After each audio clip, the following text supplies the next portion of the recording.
pagkakaisa at katatagan sa isinagawang simultaneous flag raising ceremony para sa ika-129 na anibersaryo ng Philippine Army na dinaluhan ng mga unit sa Fort Magsaysay.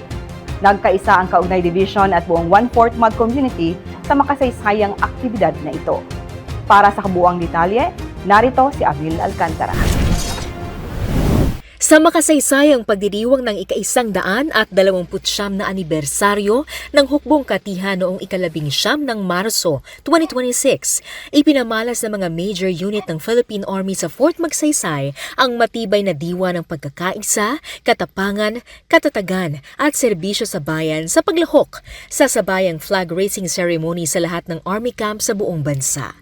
Sa harap ng headquarters ng Installation Management Command sa Fort Magsaysay, nagtipo ng mga opisyal, kawal at kawani ng 1/4 Magsaysay Community, kabilang ang 7th Infantry Division sa pangunguna ng Assistant Division Commander na si Brigadier General Mario Jacinto. Sama-sama nilang ginunita ang kabayanihan, sakripisyo at walang kapantay na dedikasyon ng Philippine Army upang ipagtanggol ang kalayaan at soberanya ng bansa. Sa programa, inihatid ni Artillery Regiment Deputy Commander Colonel Jose Noel Romero ang mensahe ng Commanding General ng Philippine Army na si Lieutenant General Antonio Navarrete. Dalhin natin itong kabayanihan ng bawat isa. We are 129 years strong and our resolve has never been firmer. We stand tall, we stand ready, and we stand united. Sinundan ang programa ng isang budal fight sa Buluwagan Teniente Bandong, isang tradisyong sumasalamin sa pagkakapantay-pantay, tiwala at matibay na samahan sa loob ng hanay ng Hukbong Katihan.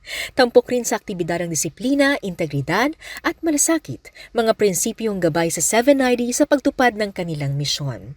Samantala, dumalo naman ang 7ID Commander na si Major General Joseph Norwin Pasamonte sa isinagawang programa sa Ricarte Hall ng headquarters ng Philippine Army sa Fort Bonifacio, Taguig City, kasama ang iba't ibang major unit commanders ng Philippine Army.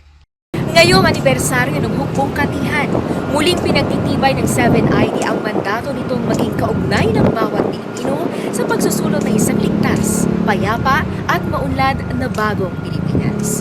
Mula rito sa Palayan City, ako si Amil Alcantara, ang inyong pamilyang kaugnay para sa matatag na Hukbong Katihan ng Pilipinas.